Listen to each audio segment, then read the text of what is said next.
ስሰጥ ያው በእጄ ላይ ያለውን ትልቅ ኃይል የመምረጥ መብትን ማለት ነው ያንን መጠቀም በመቻሌ በጣም ትልቅ ደስታ ተሰምቶኛል።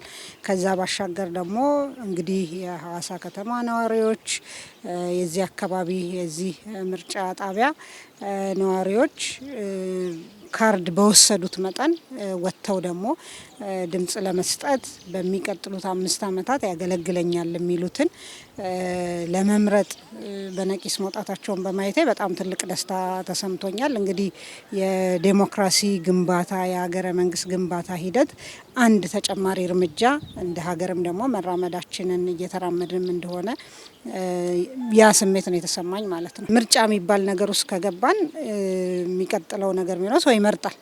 ከመረጠ በኋላ ያው የህዝብን ድምጽ ማክበር ያስፈልጋል።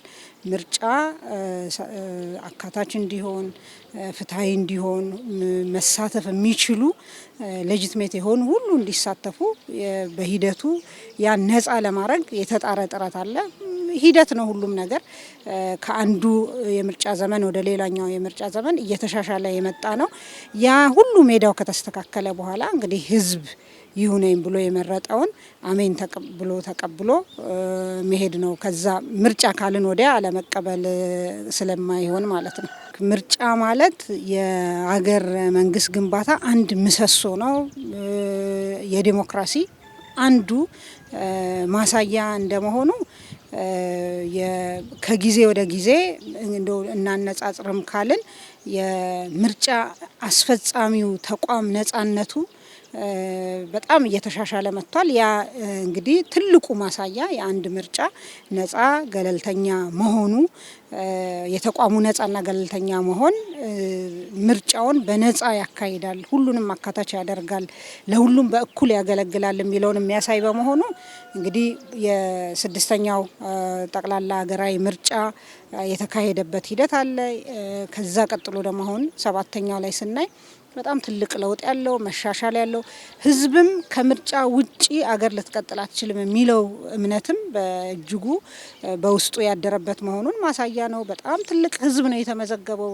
ከ54 ሚሊዮን በላይ ዜጎች ተመዝግበዋል ምርጫ ለመምረጥና የመራጭ ምዝገባው ራሱ አንዱ ማሳያ ነው። ለመምረጥ በዛው መጠን ደግሞ ካርዱን በወሰደ መጠን እየወጣ ነው።